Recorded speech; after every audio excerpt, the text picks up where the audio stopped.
And that's why I take issue with the fact that sometimes people say like, oh, March Madness doesn't matter. It doesn't impact your draft stock. Yes, it does, because NBA teams like to see players perform and excel on that biggest stage. That matters. The Mismatch, presented by FanDuel Sportsbook. The Ringers draft guide dropped since we last spoke.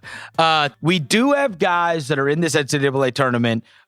It is going to be very, very difficult for some of your guys to improve their draft stock. Cade Cunningham's 1. Evan Mobley is 2. Jalen Green from Ignite is 3. Jalen Suggs is 4. So, I mean, 3 college guys right there in the top 4. And even and then you got Kuminga, the other kid that played for the Ignite at 5. So 3 of those college guys, I'm not so sure that any of them are improving their stock. Yeah.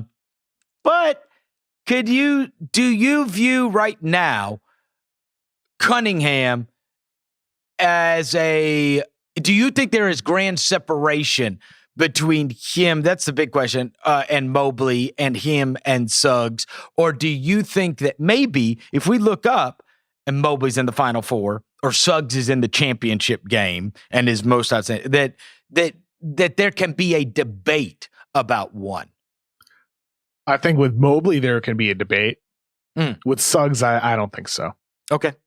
Mobley, yes. Suggs, no. Mobley's just got that two-way ability, the go-to creation ability as a big. He's flashed that. The versatility on defense that is so valuable. The ability to have a guy who can switch screens, who can drop pick and rolls, who can, blitz and hedge and play aggressively. Mobley checks all those boxes with what you want out of a big man. And he has the offensive talent to grow into a guy who can get you a shot. So he could push Cunningham for number 1, but I don't see any others doing it. Okay. So Mobley is there. Who do you think you are higher on than consensus? Is there anybody that you think you are particularly higher on? So the draft guide just right now is the top 15.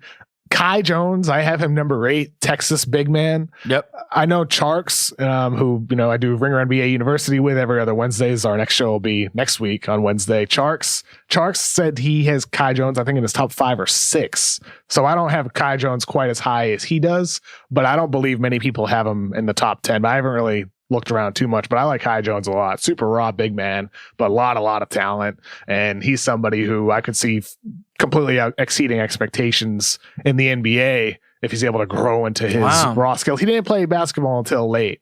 That is so late bloomer. That is so unlike Texas big men being, raw. And hey, they've got a lot of potential. I mean, with Mo Bamba and Jackson Hayes, and we're continuing the line of underdeveloped. Even Miles Turner, he underachieved at Texas and fell out of the top 10 despite being like an elite high school recruit. Yeah, so they've had a lot of good big prospects. Well, one of the things that I thought as I was reading this, one of the major things that stood out, and of course I'm in the state, but on your draft guide, there's 2 Tennessee lottery picks. Yeah. 2. Now that Keon Johnson, anybody can go look this up.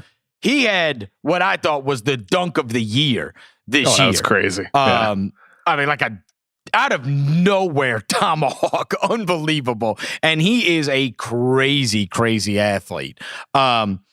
It's guys like that though, and like those Tennessee guys. Rick Barnes' tournament record sucks. And so they're the kind that I do look at your draft guide and I go, if they get bounced early, people are gonna, start to blame them, right? And they're gonna drop them, maybe, and not be right for dropping them, but they get dropped because their team gets ousted early. The same would be true of any of these guys, right? Usually, if you get bounced early, you've got to be a really special talent to be able to maintain your spot. Like Ayton was, right? Ayton's team got destroyed by Buffalo. I don't know. Sometimes, Chris. Like Jabari Parker got bounced in the first round, second round.